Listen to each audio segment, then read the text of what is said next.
Assalamualaikum warahmatullahi wabarakatuh. Sahabatku, kamu gak harus hebat. Cukup jangan menyerah saja. Itu sudah cukup kok. Hari ini kita jalan dan terus bertahan. Ikuti terus channel ini. Jangan lupa subscribe, like, dan komennya. Terima kasih.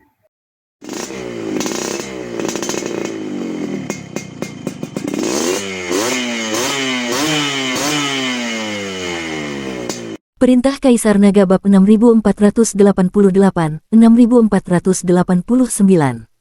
Gerbang batu itu tingginya sekitar 10 meter dan lebarnya 5 meter. Seluruhnya diukir dari batu suci besi hitam, berat dan tebal.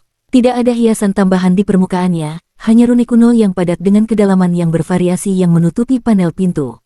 Rune-rune itu berbelit-belit dan tidak jelas, dengan bentuk-bentuk kuno dan aneh, dan tidak termasuk dalam aksara umum pada masa itu, sehingga memberikan kesan era barbar dan kuno. Cahaya pagi menyinari gerbang batu, dan rune-rune yang samar itu perlahan mengalir, berkilauan dengan cahaya biru yang dingin dan menyeramkan. Cahaya biru itu berkedip-kedip, dan aura misterius yang kuno dan megah terpancar dari gerbang batu itu. Aura itu berat, luas, dan dahsyat, seolah berasal dari era purba ketika kekacauan pertama kali muncul, menanamkan rasa kagum pada orang-orang dan membuat mereka tidak berani mendekat dengan mudah. Di kedua sisi gerbang batu berdiri dua patung batu raksasa berbentuk manusia yang simetris. Patung itu seluruhnya dipahat dari batu berwarna biru kehijauan gelap, mengenakan baju zirah kuno yang berat dengan pola yang jelas pada lempengan zirahnya. Patung itu memegang tombak panjang dan tajam di tangannya, ujungnya mengarah diagonal ke tanah, posturnya mengesankan dan mengancam. Wajah patung batu itu diukir dengan sangat indah, dengan alis yang tegas dan fitur yang jelas. Hanya matanya yang kosong dan hitam, tanpa pupil, namun memancarkan aura acuh tak acuh dan agung yang memandang rendah semua makhluk hidup. Layaknya dewa penjaga kuno, ia diam-diam menjaga pintu masuk ke alam rahasia, dengan acuh tak acuh mengamati setiap makhluk yang berani memasukinya. Angin sepoi-sepoi bertiup melalui pegunungan, menyebabkan kabut di sekitarnya melayang perlahan. Cahaya biru berayun di gerbang batu, dan bayangan patung-patung batu berputar dan membentang di tanah, menciptakan suasana suram dan hikmat. Andao melangkah maju lebih dulu, langkah kakinya yang mantap mendarat di tanah berbatu yang keras dengan suara yang renyah.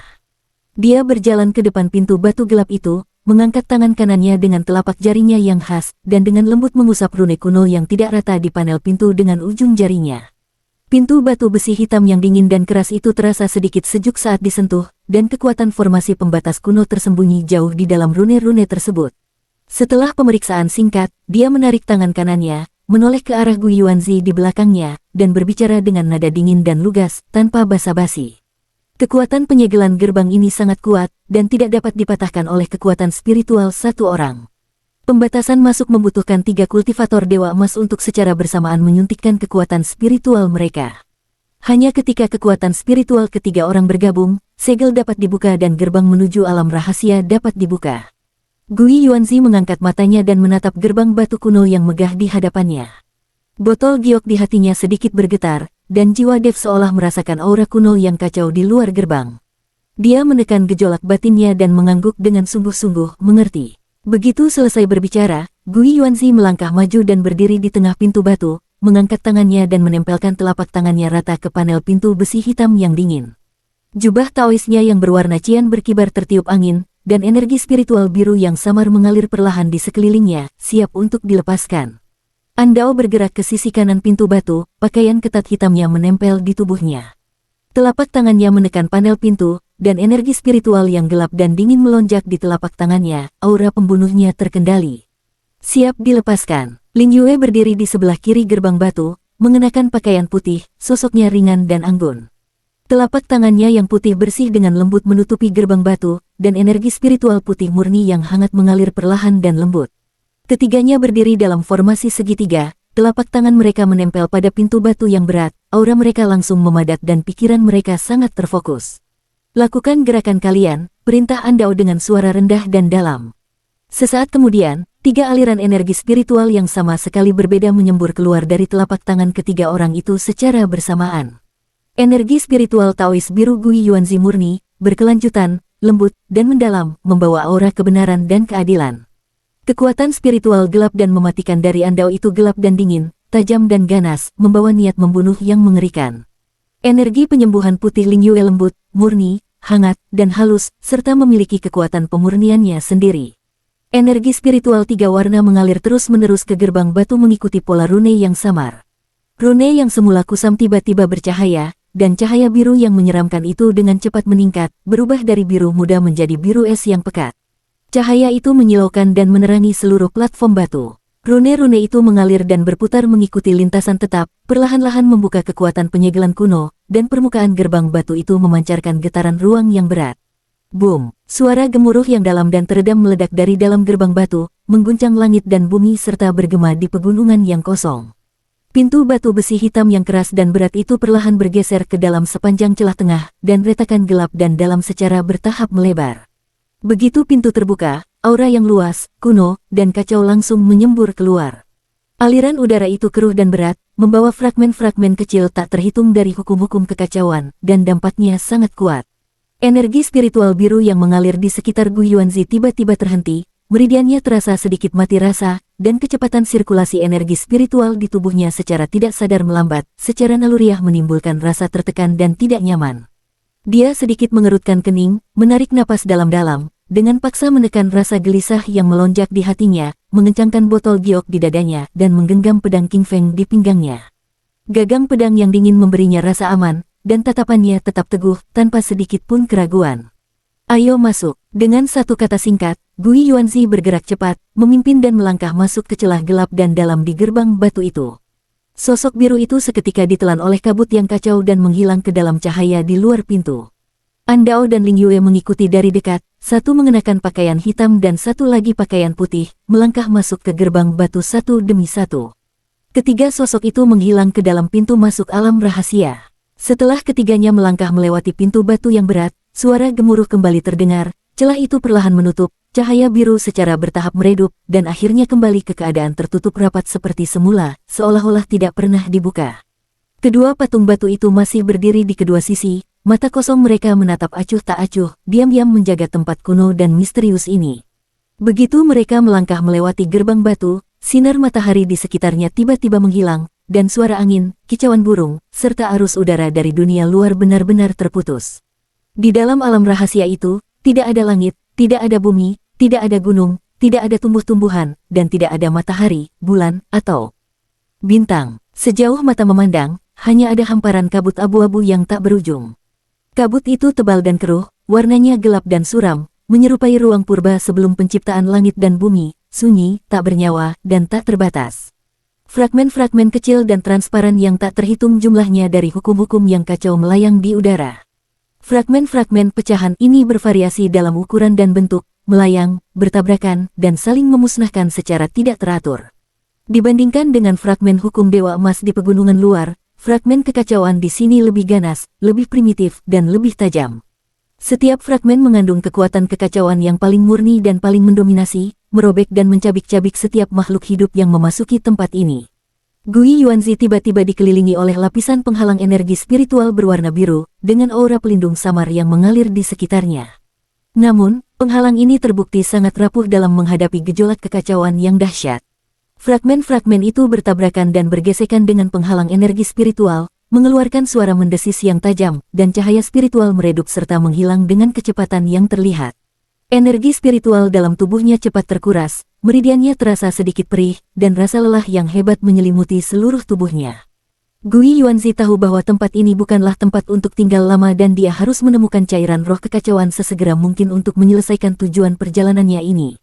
Dia menekan rasa tidak nyaman yang disebabkan oleh terkurasnya energi spiritualnya dan terus bergerak maju dengan mantap, tidak berani berhenti bahkan untuk sesaat pun. Tanda hubung tanda hubung tanda hubung tanda hubung tanda hubung tanda hubung tanda hubung tanda hubung tanda hubung tanda hubung tanda hubung tanda hubung. Bab 6489 seorang lelaki tua. Andao memimpin di barisan paling depan kelompok tersebut. Tubuhnya diselimuti cahaya gelap yang berputar-putar, dan pakaian ketatnya tertutup lapisan energi spiritual gelap yang terkondensasi, yang mengisolasinya dari kabut kekacauan di sekitarnya. Langkah kakinya mantap, tatapannya tajam, dan mata gelapnya menembus kabut kelabu, dengan akurat mengamati jalan di depannya dan menghindari celah spasial tersembunyi serta pusaran kekacauan. Aura niat membunuh menyelimutinya, mengintimidasi makhluk-makhluk tak dikenal yang bersembunyi di alam rahasia itu. Ling Yue berada di barisan belakang, pakaian putihnya tampak mencolok di tengah kabut yang suram. Dia dengan lembut mengayunkan pengocok giok putih di tangannya, benang sutra seputih salju membentuk lengkungan lembut di udara, dan pancaran cahaya putih berkilauan menyebar, membentuk lapisan perisai pelindung halus kedua di sekitar mereka bertiga. Energi spiritual putih murni itu lembut namun tangguh, secara aktif mencegat sejumlah besar fragmen hukum kekacauan dan mengurangi konsumsi energi spiritual dari dua energi lainnya. Dia tetap tenang, napasnya teratur, diam-diam menjaga bagian belakang kelompok, waspada terhadap kemungkinan serangan dari belakang. Gui Yuanzi berjalan di tengah kerumunan, botol giok putih di dadanya selalu menempel di kulitnya, sentuhan hangat itu terasa jelas dan konstan. Di dalam botol giok yang tersegel, indera Dev diperkuat hingga tingkat tak terbatas, memungkinkannya untuk merasakan kekuatan kekacauan yang mengamuk, fluktuasi hukum yang hancur, dan energi spiritual dari ketiga individu tersebut. Dia dapat merasakan dengan jelas bahwa kekuatan spiritual Gui Yuanzi menipis dengan cepat, dan meridiannya mengalami rasa sakit yang terus-menerus. Jiwanya yang lemah tak dapat menahan rasa khawatir. Gui Yuanzi, suara Dev yang dalam terdengar lembut dari dalam botol giok, menghindari deteksi dari dua orang lainnya, dan hanya Gui Yuanzi yang dapat mendengarnya. Kekuatan kekacauan terlalu dahsyat dan hukum di tempat ini tidak teratur. Kekuatan spiritualmu terkuras dengan kecepatan yang jauh melebihi tempat biasa. Jangan memaksakan diri untuk menanggungnya. Jika kekuatan spiritualmu terkuras, segera mundur dan beristirahat. Jangan keras kepala. Gui Yuanzi tidak berhenti berjalan, punggungnya tetap tegak, dan intonasinya tegas dan mantap, tanpa sedikit pun goyah. Tuan muda, yakinlah, aku masih bisa bertahan. Hilangnya energi spiritual ini bukanlah sesuatu yang perlu dikhawatirkan. Selama kita dapat menemukan cairan roh kekacauan, rasa sakit dan pengurasan ini tidak perlu disebutkan. Dia siap membayar harganya demi membangun kembali tubuh fisik Dev, meskipun itu berarti menguras kekuatan spiritualnya dan menderita luka serius. Dia tidak akan pernah menyerah di tengah jalan. Ketiganya melanjutkan perjalanan lebih dalam ke alam rahasia. Kabut di sekitarnya semakin tebal, hampir menjadi hitam, dan jarak pandang menyempit hingga 6,6 meter. Tidak ada jalan yang jelas di bawah kaki mereka, tanah terbentuk dari udara yang lembut, kacau, dan keruh. Tanah terasa lemah dan lengket di bawah kaki, dan setiap langkah membutuhkan energi spiritual ekstra untuk mempertahankan bentuk tubuh mereka. Suasana di sekitarnya sangat sunyi. Tidak ada angin, tidak ada raungan binatang buas, dan tidak ada suara dari makhluk hidup manapun. Kesunyian yang ekstrim itu terasa mencekam dan dipenuhi rasa takut. Hanya suara gemerisik samar dan berulang dari pecahan hukum yang bertabrakan dengan penghalang yang terus menghantam pikiran ketiga orang itu. Perjalanan yang sunyi dan monoton ini berlanjut selama setengah jam penuh. Saat ketiganya masih berjalan dengan kecepatan biasa, sesosok bayangan samar perlahan muncul dari kabut tebal kelabu di depan mereka. Sosok itu tinggi dan ramping, dengan postur tegak dan elegan, dan samar-samar dapat dikenali sebagai seorang pria lanjut usia yang mengenakan jubah putih longgar.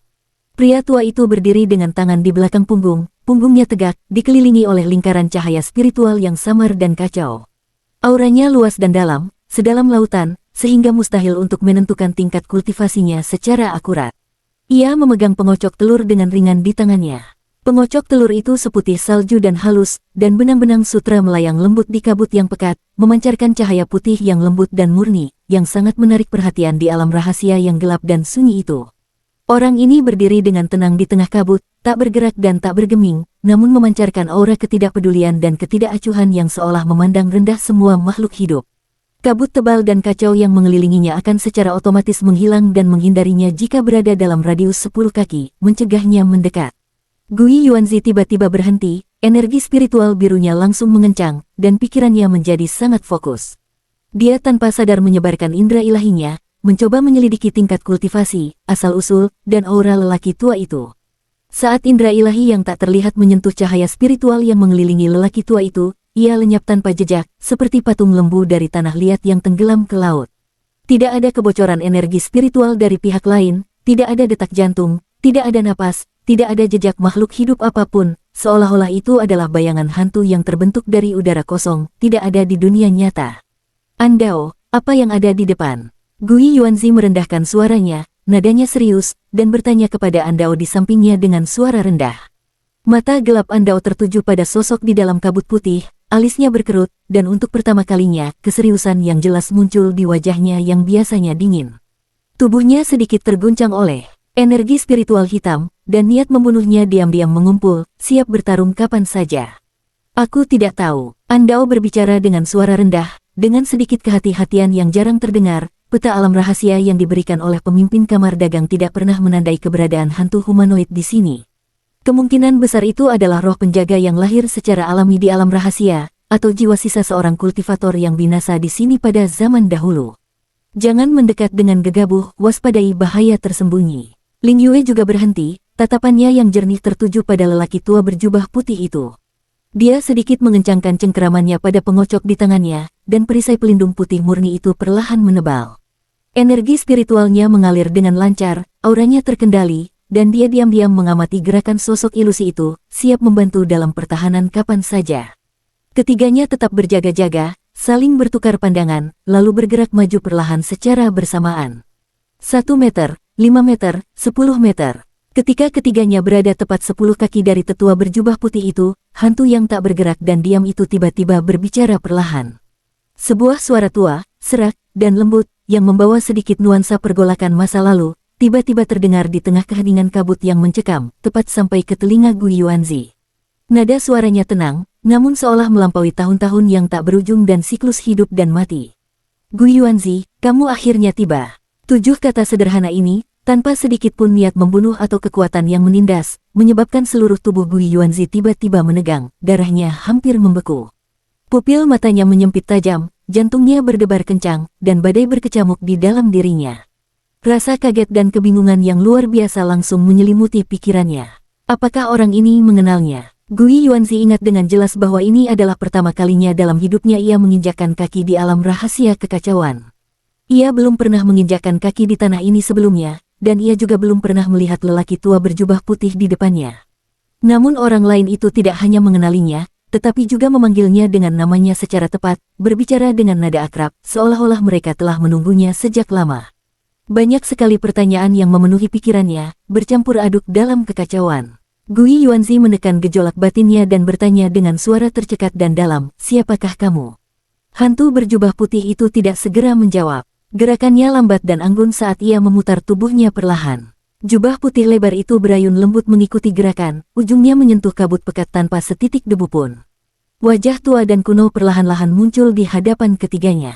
Alis dan mata lelaki tua itu dipenuhi kerutan halus, dahinya berkerut dalam, rambut putihnya diikat asal-asalan di belakang kepala, dan wajahnya tampak asing. Gu Yuanzi yakin bahwa dia belum pernah melihat orang ini sebelumnya. Namun entah mengapa, saat menatap wajah tua itu, ia merasakan perasaan aneh yang familiar, hangat sekaligus membingungkan.